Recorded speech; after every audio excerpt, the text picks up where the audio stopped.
Ministerios ID les da la bienvenida a vuestro culto racional, una serie de sermones y contenidos edificantes que surge con la intención de sembrar diligentemente la semilla del Evangelio, a fin de cosechar buenos frutos a su tiempo.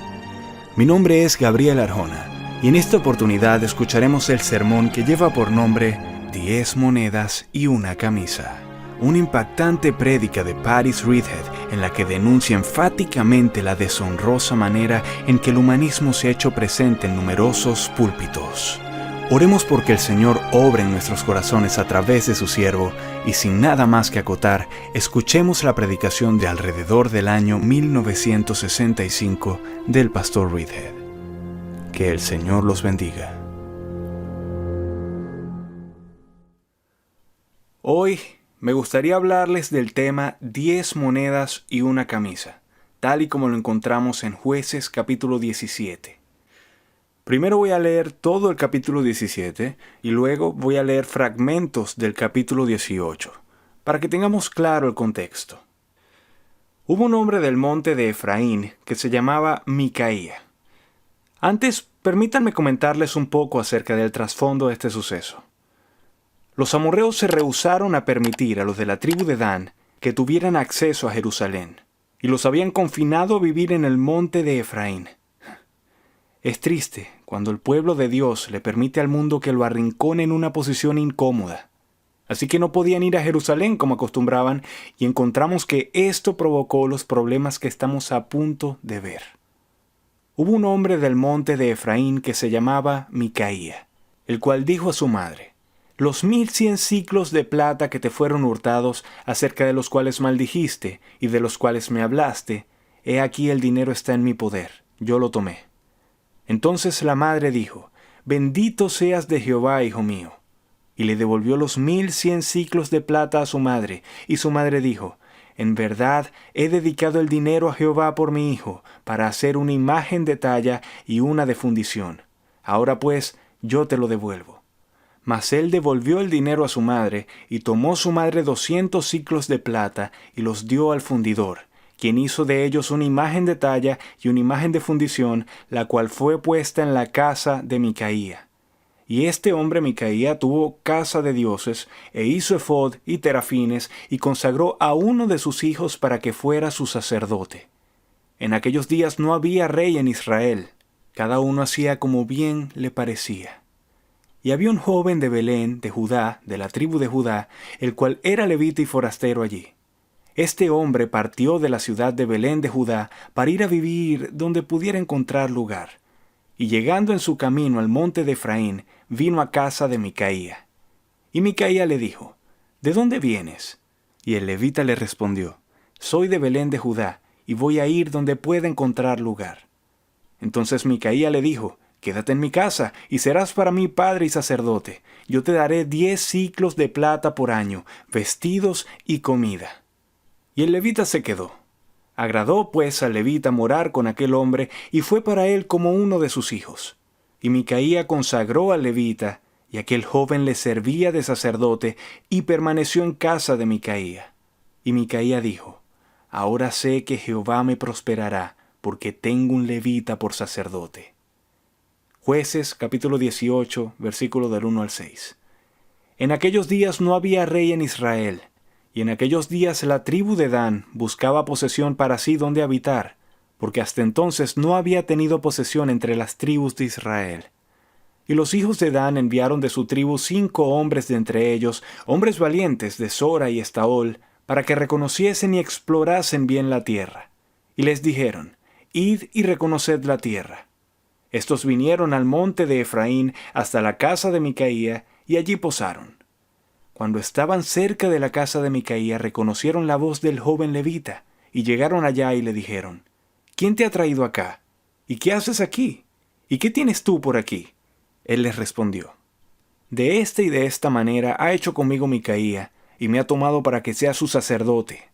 Y ellos le dijeron: «Pregunta pues ahora a Dios para que sepamos si ha de prosperar este viaje que hacemos».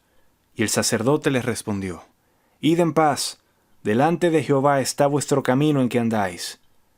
Jueces capítulo 18, versículo del 14 al 21.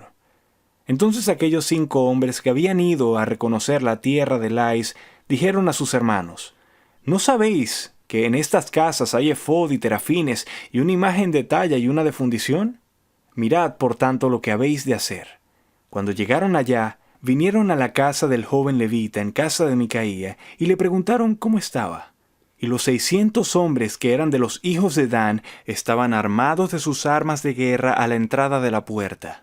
Y subiendo los 5 hombres que habían ido a reconocer la tierra, entraron allá y tomaron la imagen de talla, el efod, los terafines y la imagen de fundición, mientras estaba el sacerdote a la entrada de la puerta con los 600 hombres armados de armas de guerra. Entrando pues aquellos en la casa de Micaía, tomaron la imagen de talla, el efod, los terafines y la imagen de fundición. Y el sacerdote les dijo: ¿Qué hacéis vosotros? Y ellos le respondieron: Calla, pon la mano sobre tu boca y vente con nosotros para que seas nuestro padre y sacerdote. Es mejor que tú seas sacerdote en casa de un solo hombre que de una tribu y una familia de Israel. Y se alegró el corazón del sacerdote, el cual tomó el efod y los terafines y la imagen, y se fue en medio del pueblo.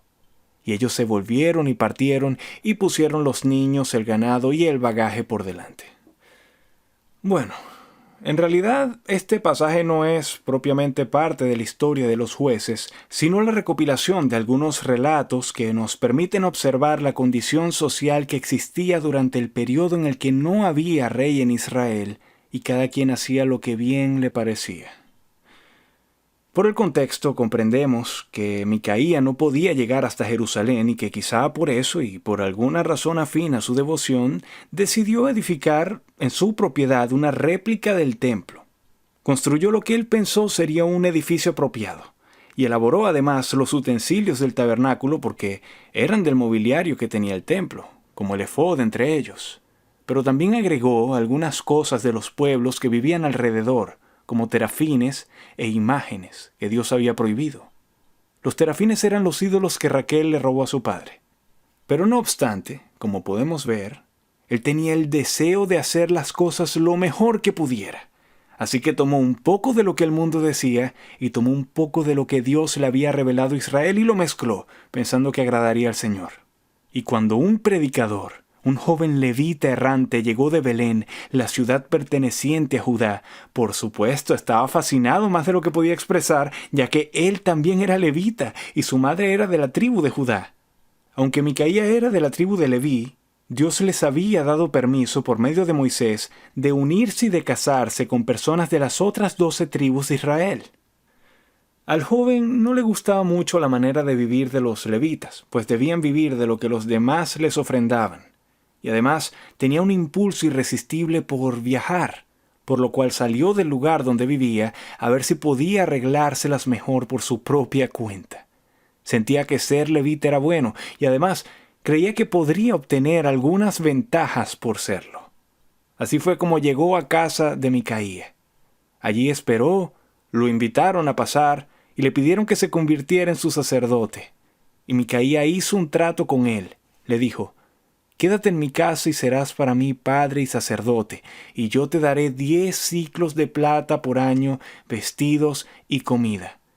O sea que le ofreció 10 monedas y un traje para cubrirse. Como saben, en esa época la gente usaba lo que llamaban gelavia, una especie de túnica como un camisón extra grande. No sé si es exactamente eso, pero por lo menos es un término apropiado, sí. Un camisón, una camisa. Es algo parecido. Así que le dio ropa, o un cambio de vestuario, comida y 10 monedas al año. Para él era una buena oportunidad, así que decidió quedarse y formar parte de la mezcla de idolatría y demás que había en casa de Micaía. Poco después vinieron unos espías de la tribu de Dan, otra de las 12 tribus de Israel. Ellos debieron haber expulsado de sus tierras a los amorreos. Pero los amorreos eran un pueblo difícil, así que los de Dan andaban buscando otro pueblo que fuera más fácil de expulsar para asentarse en su territorio. Y llegaron a casa de Micaía. Y como ya leímos en la Biblia, cuando le pidieron al levita que le preguntara a Dios qué debían hacer, él les indicó que siguieran adelante. En el pasaje lo pueden ver. Entonces, al obedecerlo y seguir su camino, descubrieron que el pueblo que estaba allí, los de Lais, era semejante a los sidonios, gente pacífica, sin protección. Así que pensaron que sería un buen lugar para hacerse de tierras. Después, cuando ya los espías regresaron con un ejército para conquistar la zona, pensaron que como habían encontrado ese lugar gracias al joven levita, sería espléndido contar con su ayuda. Así que se dirigieron a donde vivía Micaía y saquearon su casa. Le quitaron todas las cosas que él había hecho, las cuales le habían costado bastante dinero, porque por lo menos se requirieron de 200 siclos de plata para hacer tan solo 2 imágenes. Lo tomaron todo, se lo apropiaron y se llevaron también al levita. Fue algo duro para Micaía, pero por el contrario, pueden observar que fue sorprendente lo rápido en que el joven levita pudo aceptar lo que estaba sucediendo con tan solo razonarlo un poco. Hasta donde él podía ver, sería más importante al servir a una tribu que a una familia. Además de que podría ministrar a muchos más, por lo cual justificó su decisión considerando que era sabia. Y por eso, cuando le dijeron «Calla, pon la mano sobre tu boca y vente con nosotros», y sacaron los utensilios y el mobiliario de la pequeña capilla que Micaía había construido, pudo aliarse con ellos y quedarse callado sin que su conciencia sufriera ni un raspón. Sin duda era un hombre astuto, ya que el lugar que escogió para viajar no fue al frente donde podría haber peligro, ni en la retaguardia, sino justo en el centro. Pues así si Micaía enviaba a sus siervos para que lo llevaran de regreso, él estaría a salvo teniendo soldados a su alrededor. ¿Cómo podemos llamarle a esto y cómo lo aplicaríamos a la generación de nuestros días? Sería inapropiado si les hablara un rato acerca de la religión utilitaria, la que pone la utilidad por sobre todas las cosas, del cristianismo convenciero y de un Dios moderno. Me gustaría llevar su atención al hecho de que en nuestra época la filosofía imperante es el pragmatismo. Ustedes saben lo que quiero decir con pragmatismo. Significa que si funciona, es verdad. Si tiene éxito, es bueno. Y todas sus prácticas, todos sus principios, toda su verdad, todas sus llamadas enseñanzas, las prueban preguntándose, ¿funciona? ¿Funciona? Ahora bien, si evaluamos las cosas de acuerdo al pragmatismo, algunos de los hombres que Dios ha honrado más han sido los más fracasados. Por ejemplo, Noé fue un gran constructor de barcos. Sin embargo, esa no fue su principal ocupación, sino la predicación. Y como predicador fue un fracaso total. Solo convenció a su esposa, a sus 3 hijos y a sus nueras, 7 convertidos en 120 años. Yo no llamaría eso particularmente efectivo. En un caso así, antes de que pasara tanto tiempo, la mayoría de las organizaciones misioneras les pedirían a sus misioneros que se retiraran. Como constructor de barcos les fue muy bien, pero como predicador fue un fracaso. Años más tarde nos encontramos con Jeremías.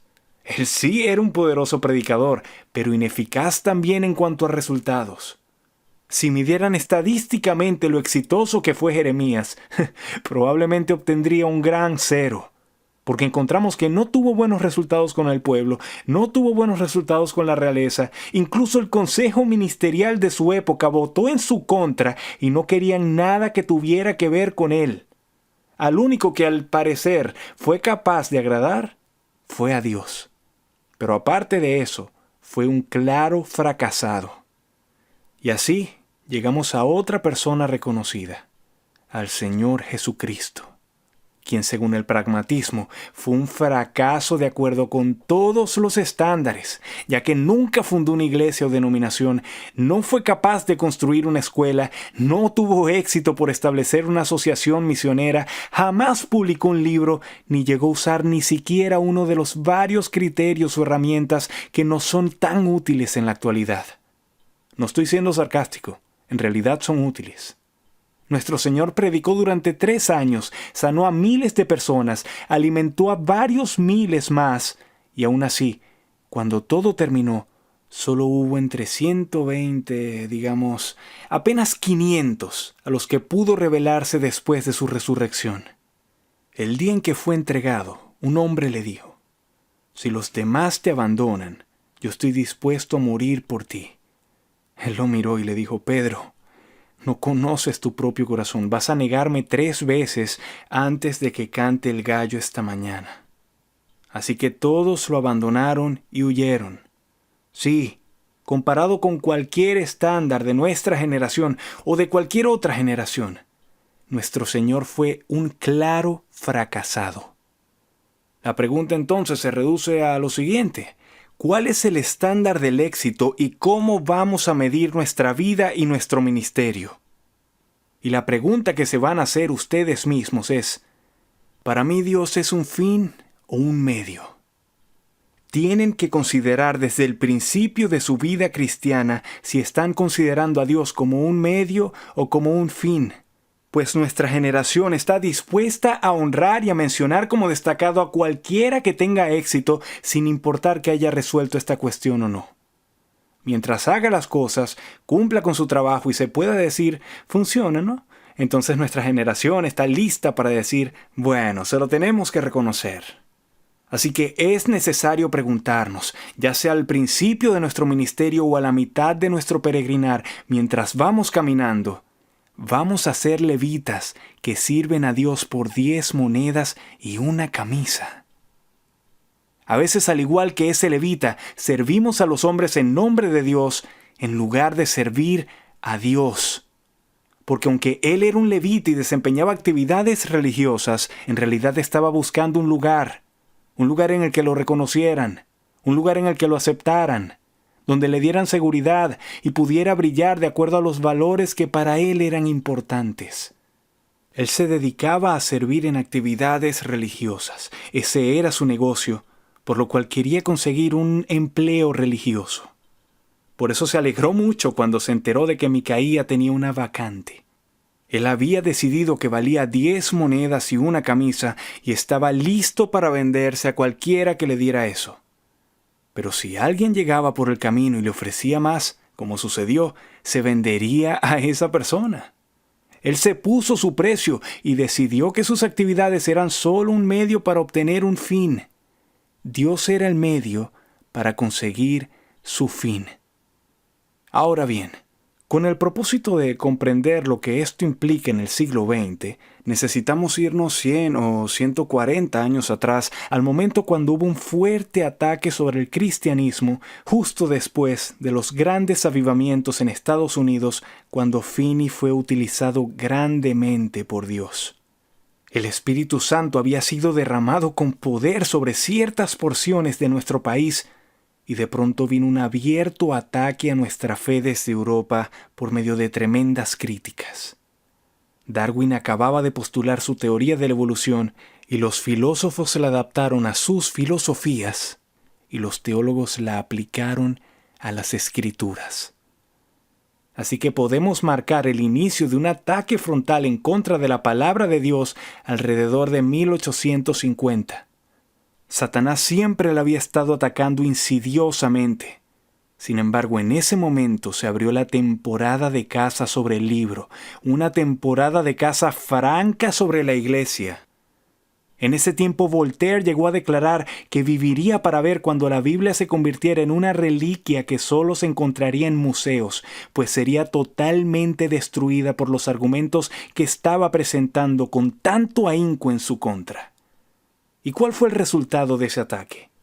Que el humanismo se convirtió en la filosofía de la época. Se podría definir el humanismo de la siguiente manera.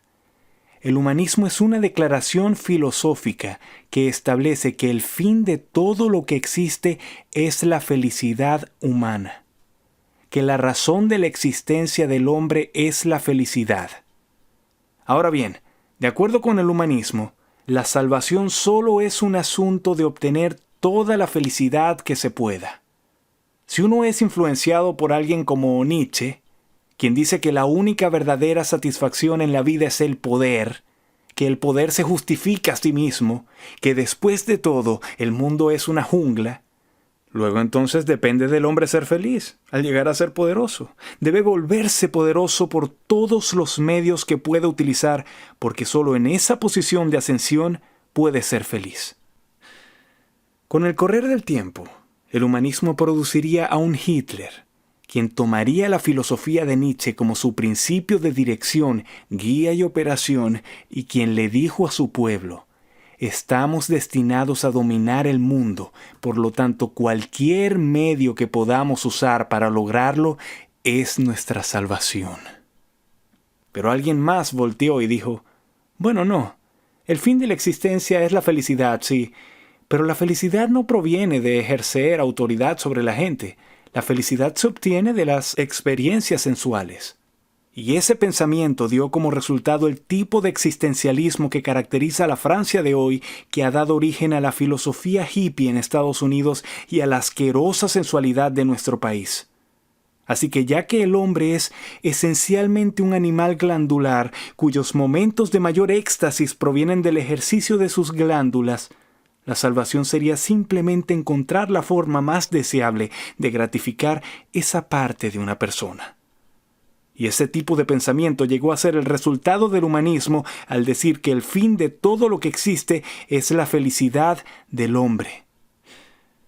John Dewey, un filósofo estadounidense que influenció la educación, fue capaz de persuadir a los educadores de que no existían estándares absolutos, de que los niños no tienen que ser educados con ningún modelo en particular.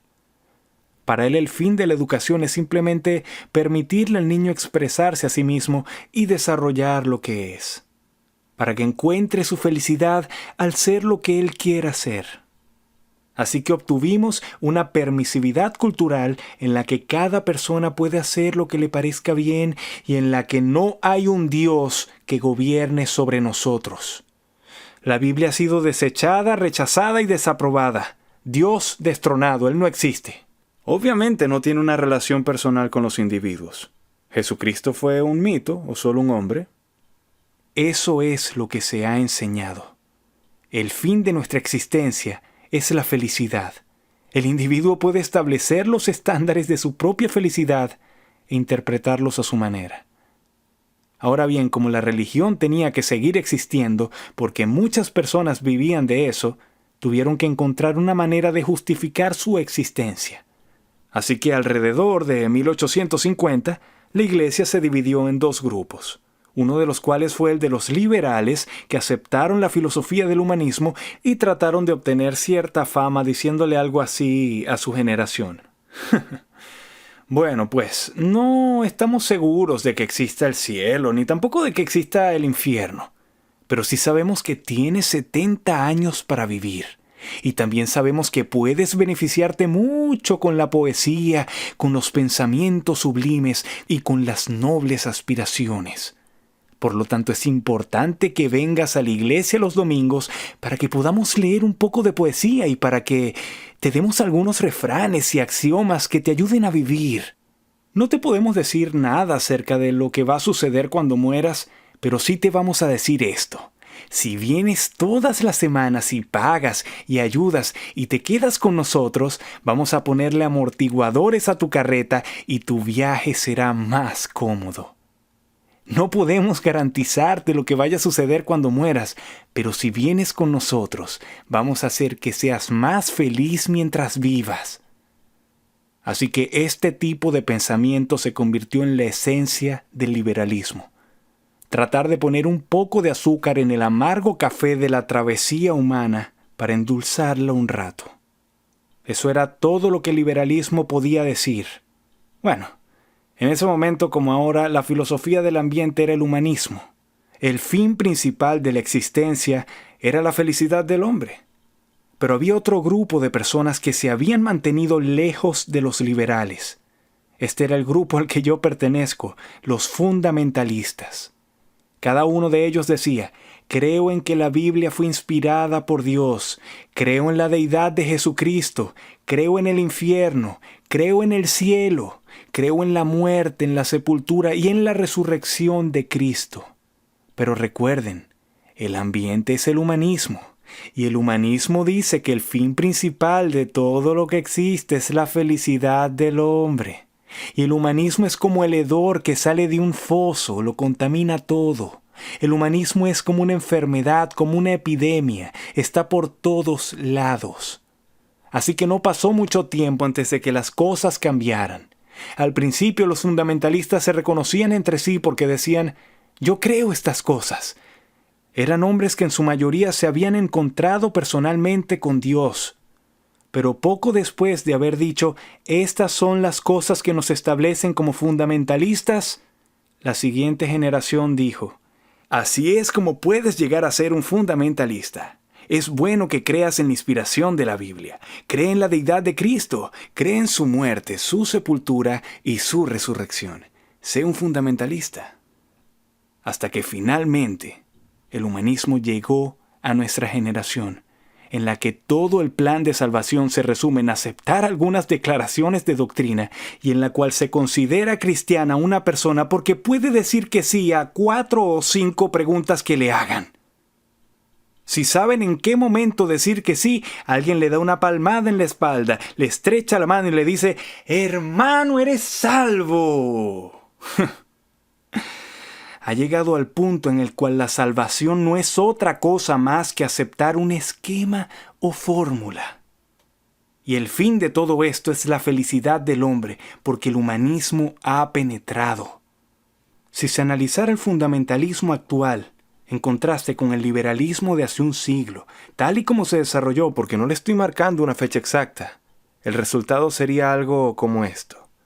El liberal de hace un siglo decía que el fin de la religión es hacer feliz al hombre mientras viva, y el fundamentalista actual dice que el fin de la religión es hacer feliz al hombre cuando muera.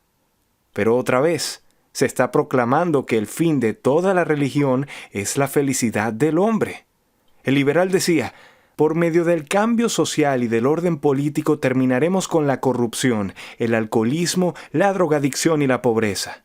Vamos a traer el cielo a la tierra, vamos a hacerte feliz mientras estés vivo. Así que los liberales trataron de poner en práctica el humanismo. Sin embargo, terminaron con un terrible shock cuando llegó la Primera Guerra Mundial y quedaron completamente perplejos ante la Segunda, porque parecía que no estaban llegando a ningún lado. Los fundamentalistas actuales, siguiendo la línea de aquellos liberales, están sintonizándose en la misma frecuencia del humanismo. De manera que ahora encontramos algo así. Acepta a Jesús para que puedas ir al cielo. Tú no quieres ir a ese feo, viejo, sucio y ardiente infierno cuando allá arriba hay un hermoso cielo. Ven a Jesús para que puedas ir al cielo. Y el atractivo que ofrecen podría ser equivalente al egoísmo de 2 hombres que están sentados en un café decidiendo robar un banco. Quieren obtener mucho por nada. Actualmente hay una manera de hacer el llamado a los pecadores que más bien parece un plan para quitarle al propietario de una estación de gasolina las ganancias del sábado por la noche. Eso es desear conseguir dinero sin trabajar. Yo creo que el humanismo es una de las pestes filosóficas más mortíferas y letales que se han escurrido de la grieta del foso del infierno. Ha penetrado demasiado en nuestra religión y se opone totalmente al cristianismo. Lamentablemente, pocas veces se le puede reconocer. Y aquí nos encontramos a Micaía, que quiere tener una pequeña capilla y quiere tener un sacerdote y quiere orar y quiere ser devoto porque ahora sé que el Señor me prosperará. Y esto es egoísmo y es pecado. Y lo mismo le sucede al levita. Viene y se acomoda porque quiere un lugar. Quiere 10 monedas y una camisa y su comida. Así que para tener lo que quiere y para que Micaía también tenga lo que quiere, venden a Dios por 10 monedas y una camisa. Y esa es la traición de los siglos. Y es la traición en la que vivimos. Y no veo cómo Dios pueda transformar esta situación. No veo cómo volverle a dar nueva vida. No podrá hacerlo hasta que regresemos al verdadero cristianismo en oposición total y directa con el apestoso humanismo que ha sido adoptado por nuestra generación en el nombre de Cristo. El humanismo. Temo que ha llegado a ser tan sutil que está en todos lados. ¿Qué es? Es en esencia eso. Y ese postulado filosófico de que el fin de todo lo que existe es la felicidad del hombre ha sido de alguna manera recubierto con términos evangélicos y doctrina bíblica. Al extremo de que Dios reina en el cielo para la felicidad del hombre, de que Jesucristo se encarnó para la felicidad del hombre, de que todos los ángeles existen en él. Todo es para la felicidad del hombre. Y yo te digo que ese postulado no es cristiano. No es el hombre feliz. No tenía intenciones Dios de hacerlo feliz. Sí, pero como resultado de, no como su propósito principal. Les voy a platicar de un buen hombre, admirado por los pensadores raros de nuestra época allá en África, el Dr. Schweitzer. Dios lo bendiga, es un hombre brillante, filósofo, doctor, músico, compositor, sin duda un hombre brillante. El Dr. Schweitzer no es más cristiano que esta flor, que esta rosa que vemos aquí. Y él consideraría un insulto personal si se le dijera que él es un cristiano. Él no ve a Cristo como relevante para su filosofía o para su vida. Es un humanista. Un día, el Dr. Schweitzer iba hacia la estación médica donde radicaba, navegando río arriba a lo largo del Congo. Estaba sentado en la proa del barco observando a los funcionarios del gobierno belga que con sus rifles de alto poder iban disparándoles a los cocodrilos que se estaban asoleando en los bancos de lodo a lo largo del río. Eran tiradores expertos. Usaban esas balas expansivas que explotan dentro de los cocodrilos. Cada balazo los hacía dar volteretas en el aire a causa de la contracción de sus músculos. Quizás ustedes me preguntan, ¿y cómo sabes esos detalles? Bueno, para mi vergüenza, fui culpable de lo mismo en el río Nilo. Y allí estaban esos funcionarios. Ese era su deporte. Metían a los cocodrilos en bolsa y llevaban la cuenta con un cordón que tenían en el mismo lugar donde guardaban su arma. Le hacían nudos para que pudieran ver cuántos cocodrilos habían matado. Un colosal desperdicio de vida. Y allí fue donde Schweitzer vio la esencia de su filosofía. ¿Saben cuál es? 4 palabras. Respeto a la vida. Respeto a la vida. A la vida de los cocodrilos, a la vida humana y a cualquier tipo de vida. Mi compañero misionero George Klein vivía a 80 o 95 kilómetros de la estación donde se encontraba el Dr. Schweitzer. George lo conoce. Miren, este Dr. Schweitzer está tan convencido de su respeto a la vida que no le gusta esterilizar su sala de operaciones. Tiene la sala de operaciones más sucia en África porque la bacteria es vida y no quiere lastimar las bacterias benignas al matar a las malignas, así que las deja vivir juntas. En una ocasión, su órgano se descompuso. Alguien le había enviado un órgano y los medios para ponerlo en uso. Mi amigo George Klein es un organista experto y también repara órganos, así que fue a visitar al Dr. Schweitzer y el Dr. Schweitzer le dijo: «George, ¿crees que puedas reparar mi órgano?» «Es probable que sí, déjeme intentarlo». Así que le quitó la tapa trasera y para su asombro descubrió un nido inmenso de cucarachas.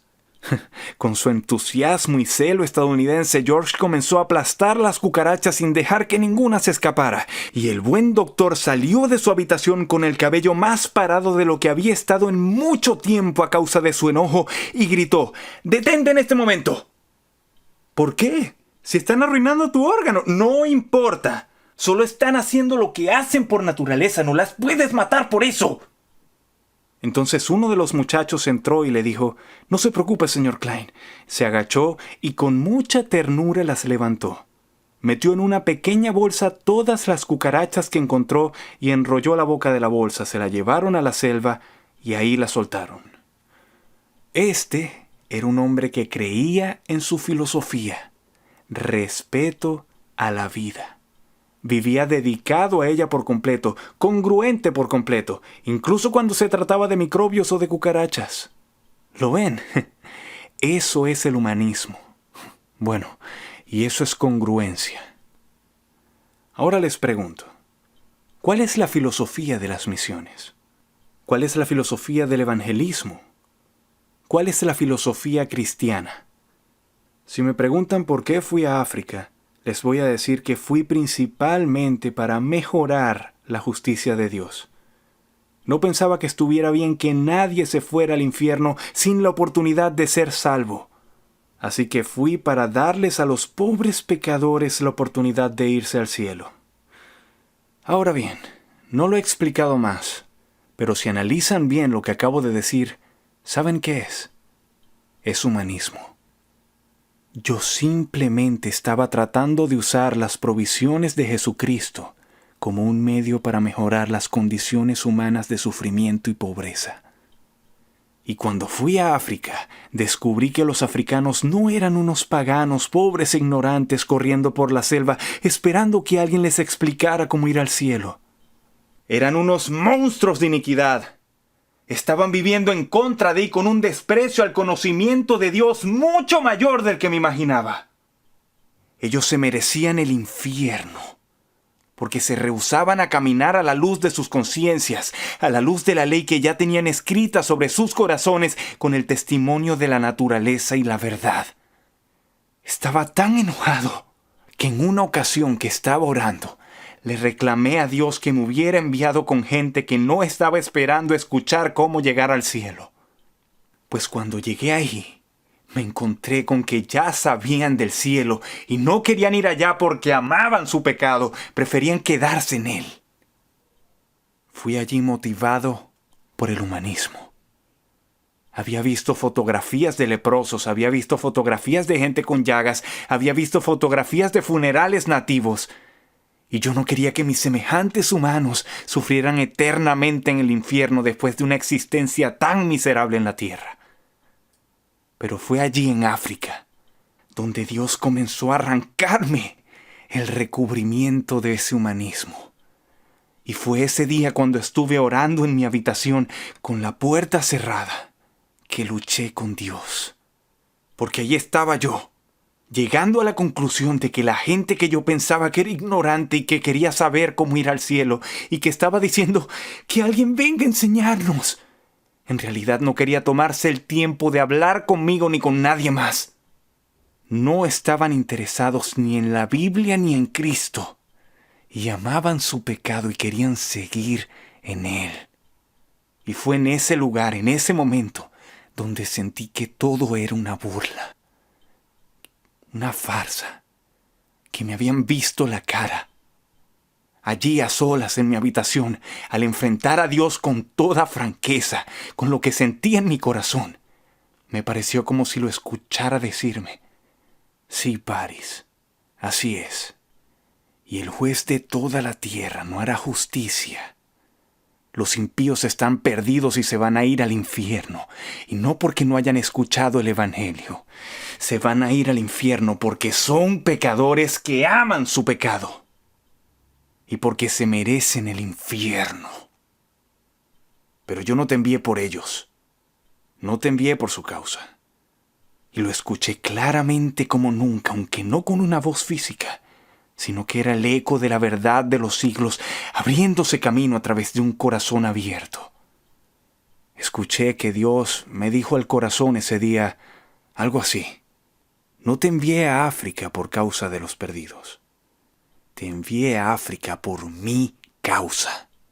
Se merecen el infierno, pero yo los amo y sufrí las agonías del infierno por ellos. No te envié por ellos, te envié por mí.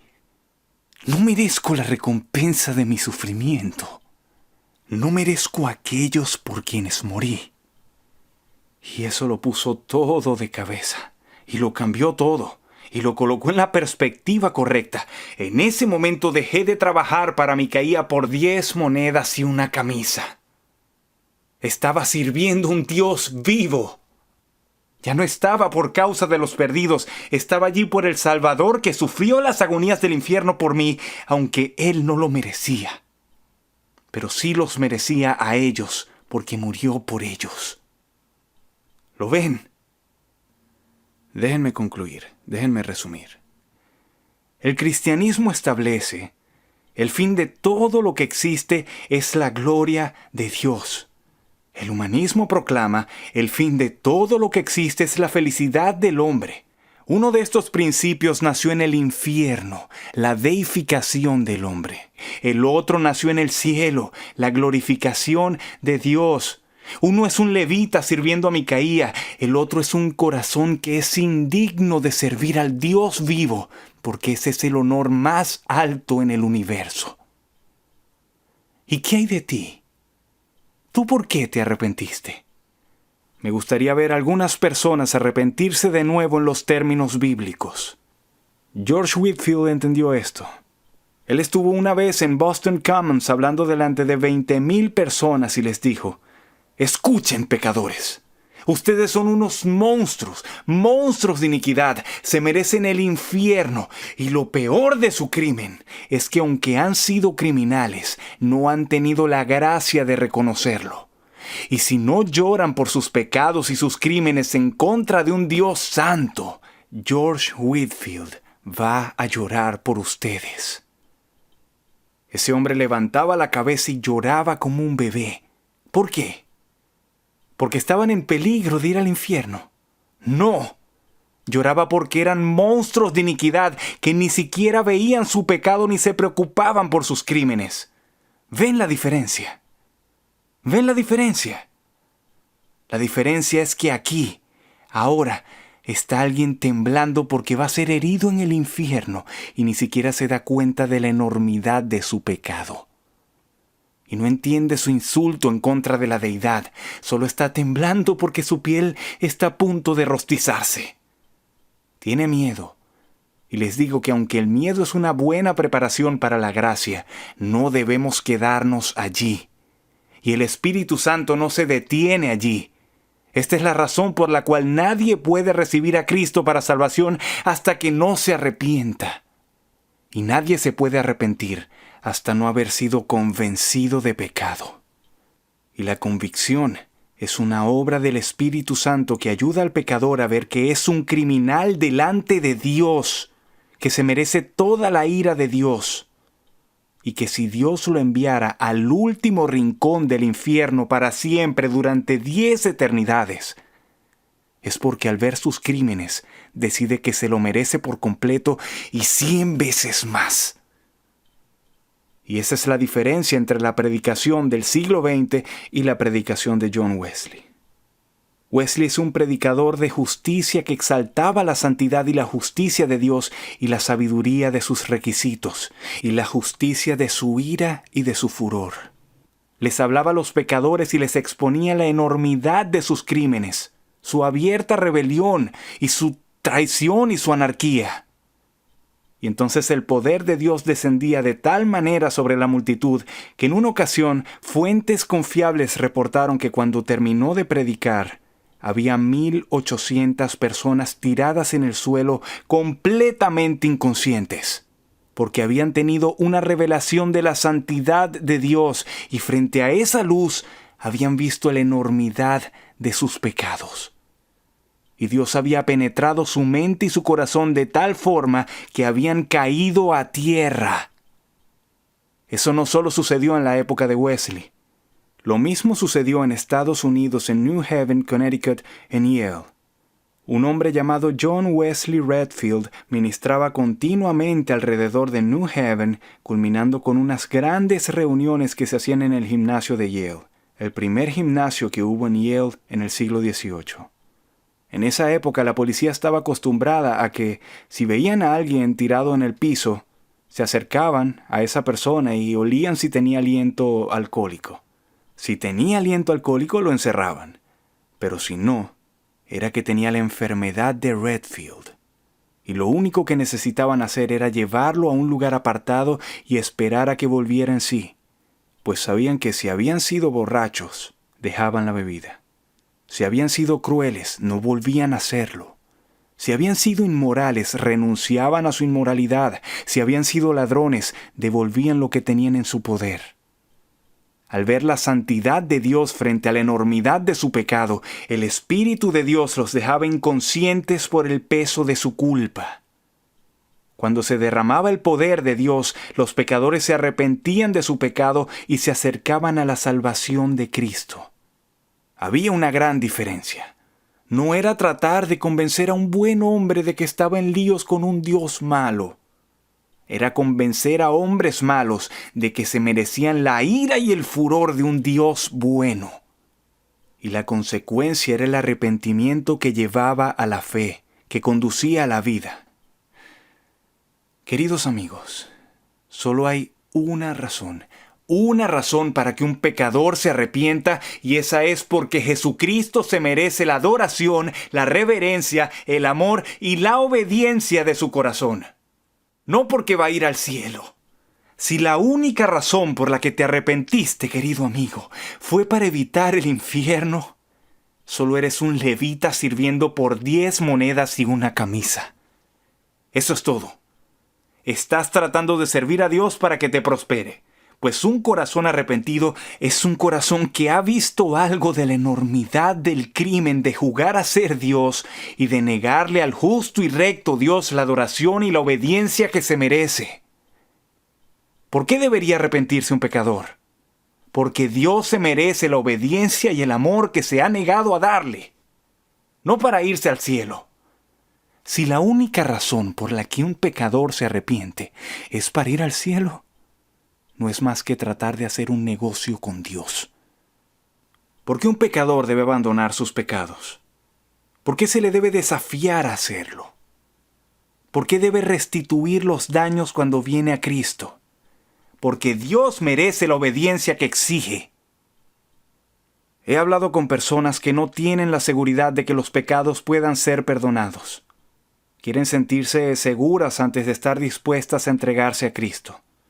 Por eso creo que los únicos a los que Dios realmente convenció por medio de su Espíritu y que son nacidos de Él, son aquellos que, lo digan o no, cuando han llegado a Jesucristo, se expresan más o menos así. Señor Jesús, te voy a obedecer, te voy a amar, te voy a servir y voy a hacer lo que tú quieras que yo haga mientras viva, incluso si me voy al infierno al final del camino. Simplemente porque eres digno de ser amado, de ser obedecido, de ser servido. Yo no voy a tratar de negociar contigo. ¿Ven la diferencia? ¿Ven la diferencia entre un levita que sirve por 10 monedas y una camisa, o entre un Micaía que hace una capilla porque Dios lo va a prosperar, y alguien que se arrepiente para darle la gloria a Dios? ¿Por qué debe alguien venir a la cruz? ¿Por qué una persona debe abrazar la muerte de Cristo? ¿Por qué una persona debe estar dispuesta a ir en identificación a la cruz y a la tumba y volver a la vida otra vez? Les voy a decir por qué. Porque es la única manera en que Dios puede ser glorificado por un ser humano. Si me contestas que para obtener gozo, o paz, o bendiciones, o prosperidad, o fama, entonces no es otra cosa más que un levita sirviendo por 10 monedas y una camisa. Solo hay una razón para ir a la cruz. Y esa es porque hasta que no te unas a Cristo en su muerte, estás robándole al Hijo de Dios la gloria que podría obtener de tu vida. Porque ninguna carne puede gloriarse en su presencia. Y hasta que no hayas comprendido la obra santificadora de Dios por medio del Espíritu Santo, llevándote a la unión con Cristo en su muerte, en su sepultura y en su resurrección, lo sirves solamente en lo que tienes. Y todo lo que tienes está bajo sentencia de muerte. Tu personalidad humana, tu naturaleza humana, tu fuerza humana y tu energía humana. Y Dios no va a recibir gloria de nada de eso. Así que la razón por la que vas a la cruz no es para obtener victoria, aunque vas a obtener victoria. No es para obtener gozo, aunque vas a recibir gozo.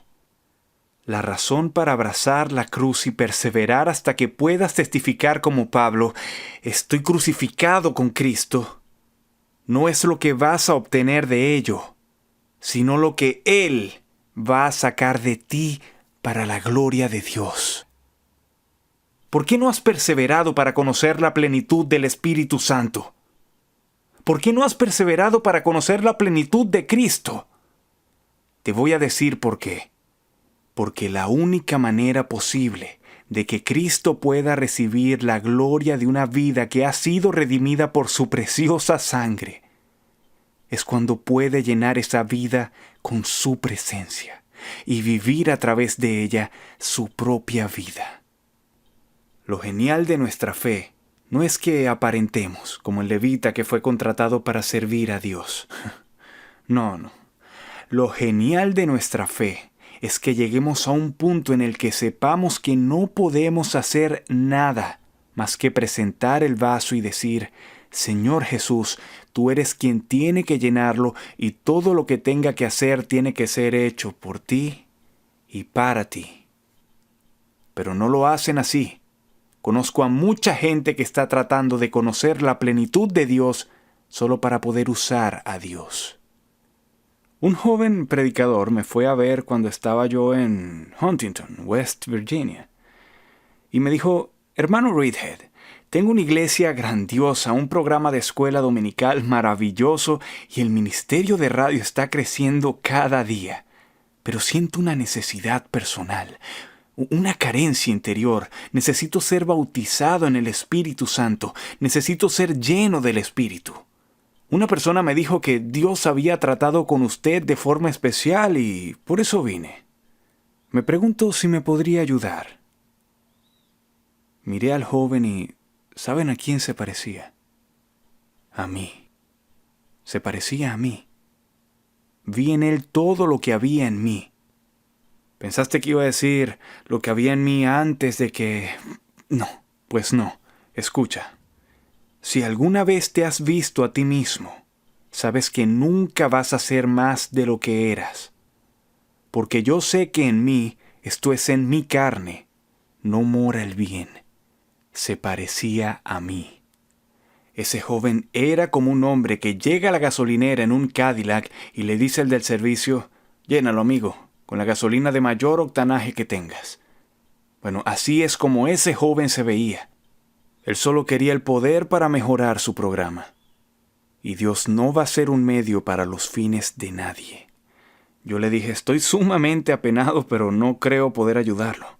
Me preguntó por qué y le contesté: no creo que usted esté listo.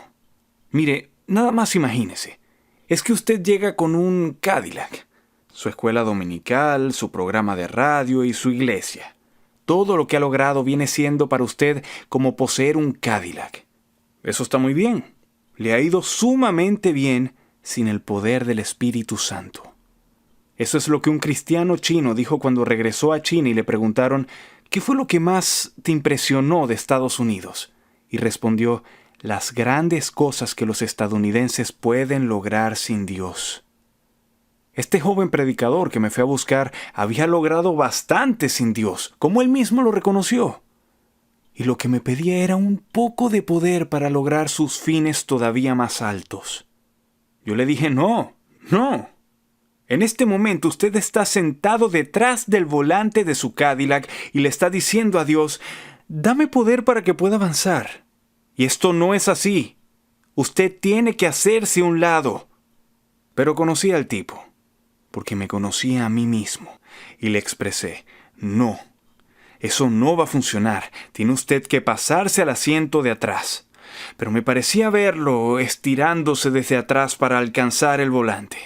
No, le manifesté, tampoco es así. Si usted quiere manejar desde el asiento de atrás, tampoco va a funcionar. Tuve que decirle: antes de que Dios pueda hacer algo con usted, ¿sabe qué tiene que hacer? Me preguntó: ¿qué? Y yo le contesté: tiene que salirse del coche, sacar las llaves, abrir la cajuela, entregarle las llaves al Señor Jesús, meterse en la cajuela, cerrar la tapa y susurrar por la cerradura: Señor, mira, ponle la gasolina que quieras y tú conduce. El coche es tuyo de ahora en adelante. Por eso es que muchas de las personas que conocemos no entran a la plenitud de Cristo, porque quieren convertirse en levitas que se venden por 10 monedas y una camisa. Han estado sirviendo a Micaía, pero creen que si tuvieran el poder del Espíritu Santo podrían servir a la tribu de Dan. Y nunca va a funcionar. De esa manera nunca va a funcionar. Solo hay una razón por la cual Dios te necesita, y es para llevarte al punto en el que gracias a tu arrepentimiento seas perdonado. Así Él recibe la gloria. Y cuando en victoria has sido llevado al patíbulo para que Él reine y permaneces en su plenitud, Jesucristo puede vivir y caminar en ti. Tu actitud debe ser como la del Señor cuando dijo, no puedo hacer nada por mí mismo. Así que siguiendo su ejemplo, yo no puedo hablar por mí mismo, ni tampoco me toca a mí hacer los planes.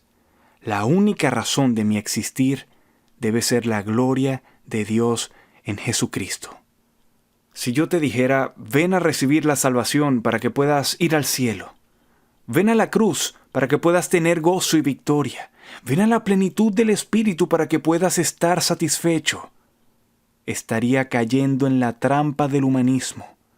Por lo tanto, voy a decirte, querido amigo, si estás por allí sin Cristo, ven a Jesucristo y sírvele el resto de tu vida sin importar si al final del camino te vas al infierno. Hazlo solo porque Él es digno. Y te digo a ti, amigo cristiano, ven a la cruz a unirte con Él en su muerte y entra a todo lo que significa morir para que Él pueda tener gloria.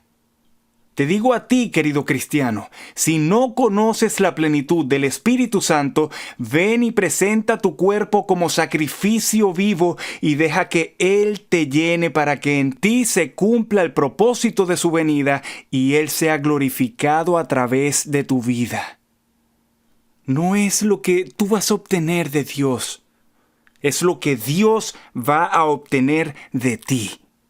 De una vez por todas vamos a deshacernos del cristianismo utilitario que hace de Dios un medio en lugar del fin glorioso que es. Renunciemos a eso. Digámosle a Micaía que ya se acabó, que ya no vamos a ser sus sacerdotes que sirven por 10 monedas y una camisa. Vamos a decirle a la tribu de Dan que ya se acabó. Y vengamos a echarnos a los pies atravesados por un clavo, a los pies del Hijo de Dios, y digámosle que vamos a obedecerlo y amarlo y a servirlo por el resto de nuestra vida, solo porque Él es digno. Les voy a contar algo. 2 jóvenes moravos escucharon acerca de una isla en las Antillas, donde el propietario, un inglés, tenía entre 2 y 3,000 esclavos. Supieron que el dueño había ordenado: ningún predicador ni sacerdote puede poner un pie en esta isla. Si naufraga lo mantendremos en una casa separado hasta que tenga que irse. Pero jamás nos hablará a ninguno de nosotros acerca de Dios. Estoy harto de esas tonterías. Así que 3,000 esclavos de las selvas africanas habían sido llevados a una isla en el Atlántico para vivir y morir sin poder escuchar jamás de Cristo. Estos 2 jóvenes moravos, cuando se enteraron, se vendieron como esclavos al propietario de la isla y utilizaron el dinero que recibieron de su propia venta para pagar su transporte a la isla, porque el dueño no les pagó más de lo que hubiera pagado por cualquier esclavo, ya que ni siquiera quería transportarlos. Muchos moravos llegaron desde Herrenhut, Alemania, para despedirse de estos 2 jóvenes de apenas 20 años, porque se iban para nunca volver. Y es que no era un viaje de misiones de 4 años, se vendieron para ser esclavos de por vida, ya que por ser cristianos, la única forma de poder estar en la isla era irse así, como esclavos. Sus familias estaban allí llorando porque sabían que nunca los volverían a ver. Y se preguntaban cómo sería el lugar a donde iban y cuestionaban si habría sido sabia su decisión. El barco salió del muelle en Hamburgo y comenzó a dirigirse hacia el mar del norte lentamente llevado por la marea. Cuando la distancia se fue haciendo mayor, el decorado comenzó a ser retirado. Lo estaban enrollando sobre el muelle y los dos jóvenes desde el barco veían cómo se alejaban cada vez más. Entonces uno de ellos, con un brazo trenzado en el de su compañero, levantó la voz y gritó fuertemente a través de esa distancia las últimas palabras que se escucharon de ellos.